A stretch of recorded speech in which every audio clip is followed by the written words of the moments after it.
Hola, namasté, comment vous allez ce soir mes belles flammes?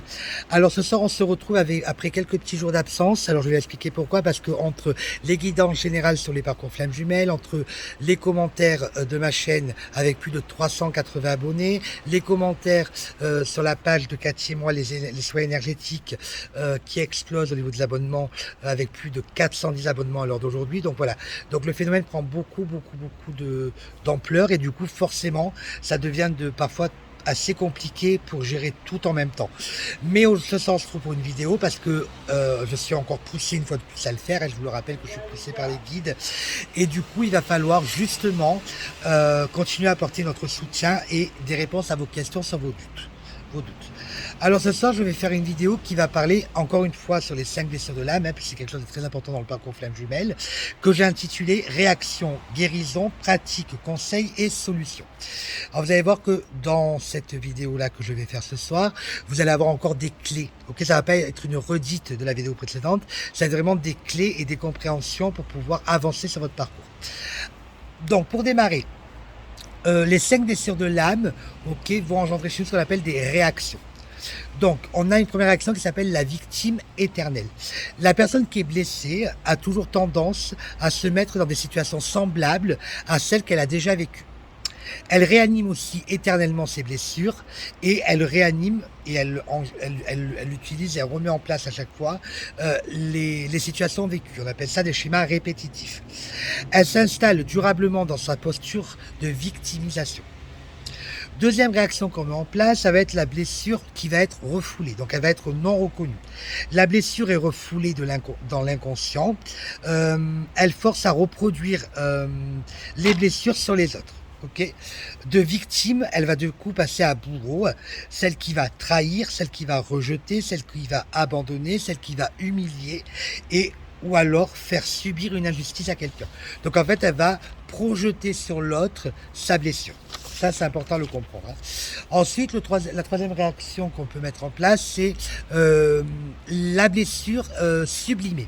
Alors, cette étape, franchissable bien sûr, est le moment de la réparation. Elle permet d'identifier, reconnaître et maîtriser la blessure. Donc la blessure que l'on porte est désormais guérie. La souffrance est remplacée par la gratitude d'avoir pu surmonter cette blessure. Alors, peut-on guérir d'une telle blessure? Alors, si jusque-là, on a trouvé un côté négatif dans ces blessures, on peut aussi en trouver des avantages, donc bénéfiques pour soi et une leçon positive. Premièrement, si je prends la blessure de la trahison, donc être trahi nous pousse à être ambitieux et à compter sur soi. Si je prends la blessure du rejet, donc être rejeté nous donne la volonté de l'engagement et nous rend perfectionnistes. Si je prends la blessure de l'abandon, être abandonné développe la capacité de réflexion sur soi. Si je prends la blessure de l'humiliation, elle réveille le côté sauveur ou guérisseur et le besoin d'aider les autres. Si je prends maintenant la blessure d'avoir subi une injustice, ok, cela nous incite à être rapide, efficace, réactif et dynamique. Voilà les avantages qu'on peut en tirer de ces blessures. On peut aller mieux avec aussi ce qu'on appelle une hypnose régressive. Elle permet de penser, alors penser c'est mettre un pansement, les blessures de l'âme et entrer dans un processus de guérison, puisque quand on va soigner nos blessures, on rentre dans un processus. Ces pratiques nous apprennent déjà l'observation et l'analyse, ok, le comportement adopté envers les autres, ok, et finir avec les relations toxiques. Ça permet aussi, on nous apprend la compréhension. Ok, devenir honnête avec soi-même, ça c'est très important, envers les autres et à l'écoute de vos envies et vos besoins. Dans ce parcours-là, en fait, on nous a mis à l'intérieur parce que souvent on se néglige concrètement. Et puis aussi, on nous apprend à s'affirmer grâce à une confiance en soi que l'on va retrouver, qu'on a eu tendance à oublier, à mettre de côté dans le placard. Donc en résumé, prendre en main votre guérison vous ouvre la voie vers une nouvelle vie, ok, une meilleure vie et une vie plus heureuse. Donc du coup, j'ai fait un petit résumé de cette petite vidéo, ok, qui dure pas longtemps, elle est très bien, c'est parfait. Hein. On va à l'essentiel, synthèse, encadre et voilà. Donc du coup, je vais vous tourner l'écran pour que vous puissiez y voir davantage. Donc, si je reprends les blessures en résumé. Donc on a les 5 blessures avec la blessure du rejet, abandon, humiliation, trahison, injustice. Les masques que l'on porte face à ces blessures, hein. Quand on a la blessure du rejet, on est le fuyant. Bonjour à tous nos masculins sacrés, les polarités inconscientes sur le parcours, mais pas pour longtemps. La blessure d'abandon, le dépendant. Bonjour aux féminines sacrées, les polarités conscientes dans le parcours.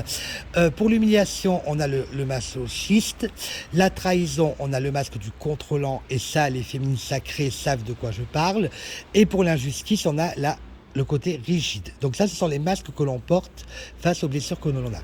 Maintenant, il va falloir trouver ce qu'on appelle des antidotes. Okay, comment on sort de ces masques?